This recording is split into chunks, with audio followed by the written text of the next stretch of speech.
তৃণমূল সরকার আসার পরে যে খুনোখুনি রাজনীতি, নামে বলেছিল বদলা নয় বদল চাই, কিন্তু আসলে বদলাও নয় বদলও নয়, পুরো বলদ নীতি নিয়ে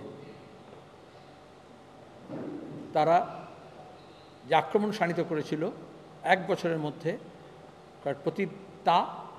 প্রদীপ্তা এবং কমল গায়েন বর্ধমানে তাদেরকে থেতলে খুন করা হয়েছিল। এখনও তদন্ত চলছে, বিচার চলছে। প্রতিবাদের কণ্ঠস্বরকে বন্ধ করার জন্য, গণতন্ত্রের অধিকারকে সংকুচিত করার জন্য, লুটের রাজত্ব কায়েম করার জন্য, আর পরোক্ষভাবে আরএসএস বিজেপিকে রাজনীতি করার সুযোগ করে দিয়ে চরম দক্ষিণপন্থা যাতে উত্থান হয়। আজকে দাঁড়িয়ে আমরা দেখছি, এবং খুব মজার কথা হলো, 2 দিন আগে বিজেপি আরএসএস আইটি সেল খুব হইচই করছিল, গত লোকসভা নির্বাচনে দেখো ইন্ডিয়া ব্লকের জন্য টাকা দেওয়া হয়েছে। আজকে মোদির পরম বন্ধু, ভারত বিদ্বেষী, পরিযায়ী বিদ্বেষী, চরম দক্ষিণপন্থার চূড়ান্ত উদাহরণ একজন ট্রাম্প, তিনি বলছেন $21 মিলিয়ন মোদির জন্য, বিজেপির জন্য পাঠানো হয়েছিল গত নির্বাচনে। আর আমরা জানি 2011 নির্বাচন এবং তার পরবর্তী সমস্ত নির্বাচন ভোট লুট করার জন্য, গণতান্ত্রিক অধিকার কেড়ে নেওয়ার জন্য, মিডিয়াকে বিজ্ঞাপনে দিয়ে প্রভাবিত করার জন্য, ইলেকশন কমিশন, আধিকারিক, পুলিশ, সাধারণ প্রশাসন তাদেরকে কিনে নেওয়ার জন্য, এবং গুন্ডা, বদমাইশ, মস্তান মোবিলাইজ করার জন্য। আপাত দৃষ্টিতে কখনো ইউবা নামে, আপনার মনে আছে সেই সাইনবোর্ডগুলো 2011-তে এই যে ভোটার মোবিলাইজেশন, এবং তার থেকেই পরে ব্রিগেড প্যারেড গ্রাউন্ডে টিএমসি হয়ে গেল, যুব তৃণমূল থাকা সত্ত্বেও। যুব তৃণমূল অভিষেক করার জন্য। এখন ইউএসএর টাকা কোথায় কোথায় এসছে, কোথায় কোথায় গিয়েছে সেটা পরিষ্কার হচ্ছে। কিন্তু আমরা প্রথম থেকে যখন বলেছিলাম যে দেশি বিদেশি প্রতিক্রিয়ার শক্তি, এবং প্রেস কনফারেন্স করে বলেছিলাম যে বিদেশের টাকা মরিশাস রুটে চিট ফান্ডের হাত ধরে তৃণমূলের জন্য ঢুকেছে। পশ্চিমী দেশ, বিশেষত আমেরিকা বলে ডেমোক্রেটিক ডেফিসিয়েন্সি, যে 34 বছরের বাম আমলে গণতন্ত্রের ডেফিসিয়েন্সি হয়েছে, এবং ভিটামিন ডেফিসিয়েন্সি হয়, তাহলে ভিটামিন ট্যাবলেট লাগে। আর তখন এগুলো ইনস্টিটিউট আছে ইউরোপে, আমেরিকায়, ওয়েস্ট এশিয়ায়, সাউথ ইস্ট এশিয়ায় এবং সাউথ এশিয়ায়, যেখানে তাদের মারফত এই টাকাগুলো ফানেল করা হয়েছিল, চ্যানেলাইজ করা হয়েছিল। তাহলে ভোট, মানুষের ভোট, 11তে বলুন, 16তে বলুন, 21-এ বলুন, সেটাকে অনুপ্রাণিত করার জন্য অনুপ্রাণিতের দল, এবং এক্ষেত্রে বিজেপি তৃণমূল উভয় এই বিদেশি টাকা ব্যবহার করেছে। এই জন্য কেউ কাউকে দোষারোপ করে না। এবং আমি এটা জোর গলায় বলতে পারি, আমি আবার বলছি, সাধারণত আমি করি না। 90-এর দশকে বিজেপি প্রথমে বলতো বিদেশি ফান্ড, এনজিও।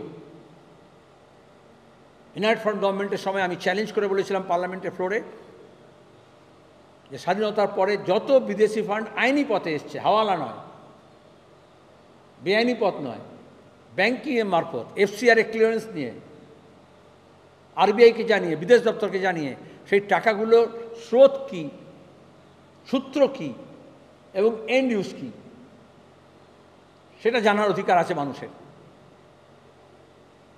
গুজরাট গভর্নমেন্টের সময় আমাকে চেয়ারম্যান করে 20 জনের একটা কমিটি তৈরি করা হয়েছিল প্রধানমন্ত্রীর দপ্তর থেকে, হাই পাওয়ার কমিটি, যে বিদেশি ফান্ড থ্রু এনজিও রুট আমাদের দেশের রাজনীতি, অর্থনীতি, সমাজনীতিকে এবং ধর্মীয় উন্মাদনা তৈরি করার জন্য কীভাবে চ্যানেলাইজ হচ্ছে তার তদন্ত করার জন্য। সরকারি প্রশাসন, ব্যাংকিং ব্যবস্থা সবার তখন টনক নড়েছিল, কেউ কোনো রিপোর্ট দিতে চায় না, বিলম্ব করছিল। আর তারপরে যেদিন বিজেপির গভর্নমেন্ট এলো, স্বাভাবিকভাবে আমি পদত্যাগ করেছি, কারণ ওটা প্রধানমন্ত্রীর দপ্তরের কমিটি ছিল। বাজপেয়ী প্রধানমন্ত্রীর সময় তো আমি এত কমিটির চেয়ারম্যান থাকতে পারি না, আমি আগাম পদত্যাগ করলাম। কিন্তু আমি তার সঙ্গে একটা শর্ত জুড়েছিলাম, আপনাদের পছন্দ মতো যে কোনো একজনকে চেয়ারম্যান করে এটা তদন্ত করুন। দরকার দেশের স্বার্থে, দেশের সুরক্ষার স্বার্থে, ন্যাশনাল সিকিউরিটির কথা বলতো, দেশের আভ্যন্তরীণ গণতন্ত্রের জন্য, যুক্তরাষ্ট্রীয় কাঠামোর জন্য এবং ইন্টিগ্রেশনের জন্য, ন্যাশনাল ইন্টিগ্রেশনের জন্য। কিন্তু সেই থেকে বিজেপি আর কোনো কমিটি করেনি।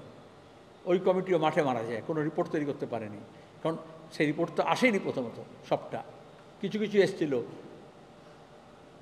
কিন্তু আমি তো সেটা বাইরে বার করতে পারি না, তো সেগুলো স্টাডি করেছিলাম। সেজন্য এখনও চ্যালেঞ্জ নিয়ে বলি, রাজ্য সরকার হোক, কেন্দ্র সরকার হোক, সাহস থাকলে শ্বেতপত্র প্রকাশ করুক, আর নাহলে ইন্ডিপেন্ডেন্ট তদন্ত করুক, জুডিশিয়ারি তদন্ত করুক, যে কীভাবে আমাদের দেশকে দুর্বল করার জন্য, প্রতিবেশী দেশগুলোকে দুর্বল করার জন্য, সেখানকার স্টেবিলিটি নষ্ট করার জন্য, আমাদের দেশের স্থায়িত্ব নষ্ট করার জন্য এবং সাম্প্রদায়িকতাকে বাড়াবার জন্য, মানুষের মধ্যে অনৈক্য তৈরি করার জন্য এবং গণতান্ত্রিক অধিকার কেড়ে নেওয়ার জন্য এই টাকাগুলো ব্যবহার করা হচ্ছে। কী জবাব দেবে এখন বিজেপি আর আইটি সেল? কী জবাব দেবে তৃণমূল কংগ্রেস? হই করে উঠেছিল। সিপিআইএম যেমন কর্পোরেট ফান্ড, ইলেকট্রাল বন্ড, তার বিরুদ্ধে এবং মামলা করেছিল এবং একটি নয়া পয়সাও নেয় না, সেরকম বিদেশি ফান্ডিংয়ের ব্যাপারে আমরা ওপেন চ্যালেঞ্জ করতে এবং সিপিআইএমই করতে পারে। তদন্ত হোক, দুধ কা দুধ, পানি কা পানি। এখানে দাঁড়িয়ে আমরা চাঁদা তুলে সম্মেলন করছি। আমাদের দেবব্রত ঘোষ, রিসেপশন কমিটির সেক্রেটারি, জেলা সেক্রেটারি, আমাদের সেক্রেটারি মেম্বার, হাজার হাজার মানুষের কাছে আমরা গেছি, লক্ষ লক্ষ টাকা মানুষ দিয়েছেন, ছোট ছোট দান আমরা গ্রহণ করেছি। তার ভিত্তিতে দাঁড়িয়ে আমাদের যে বাম সংস্কৃতি, আমাদের যে ঐতিহ্যের ধারা, মিডিয়া পুরুষ থেকে ডানকুনি, আমাদের এটা হচ্ছে থিম, এটা হচ্ছে প্রবহমান ধারা। এখান থেকে এরপরে আমাদের ওয়ে ফরওয়ার্ড কী হবে সেই সিদ্ধান্ত আমরা নেব। এটা হচ্ছে সম্মেলনের কাজ। গতকাল প্রতিবেদন রেখেছি আমি রাজ্য সম্পাদক হিসেবে, তারপর দাঁড়িয়ে প্রতিনিধিরা আলোচনা করছেন। এই 1.5 দিনে প্রায় অর্ধেক আলোচনার বেশি হয়ে যাবে। কালকে আমাদের একটা বিশেষ অধিবেশন হবে, সেখানে আমরা ভবিষ্যতের জন্য দিক নির্দেশ, বাংলার ভবিষ্যৎ, দেশের ভবিষ্যৎ, আমাদের ভবিষ্যৎ কর্মসূচি, সেই নিয়ে আমরা আলোচনা করব। বিশেষ অধিবেশন এই প্রথম আমাদের রাজ্য সম্মেলন চলাকালীন, সম্মেলনের মধ্যে এই ডেলিগেটদের নিয়েই একটা বিশেষ অধিবেশন হবে। ইতিমধ্যে রিসেপশন কমিটির তরফ থেকে স্মরণিকা প্রকাশ করা হয়েছে, তাতে অনেকগুলো লেখা আছে, আমি আপনাদের দেখিয়ে দিচ্ছি। পরে রিসেপশন কমিটি ঠিক করবে কী করবে। সম্মেলন মঞ্চে সমস্ত পরেড গ্রুপ মেম্বার, কেন্দ্রীয় কমিটির সদস্য, সম্পাদক মণ্ডলীর সদস্যের উপস্থিতিতে এই সভিনির, তাতে অনেক মূল্যবান লেখা, তথ্য, বিশেষত হুগলি জেলা নিয়ে, হুগলি জেলার পার্টির ইতিহাস নিয়ে, রাজ্যের পার্টির ইতিহাস নিয়ে, আজকের দিনের রাজনৈতিক, সাংস্কৃতিক, অর্থনৈতিক বিষয় নিয়ে বেশ কয়েকটা মূল্যবান রচনা আছে, স্মরণিকা প্রকাশ হয়েছে। তাই হয়, কমিউনিস্ট পার্টির সম্মেলন মানে হচ্ছে সাহিত্য, শিল্প, সংস্কৃতি, ঐতিহ্য নিয়ে।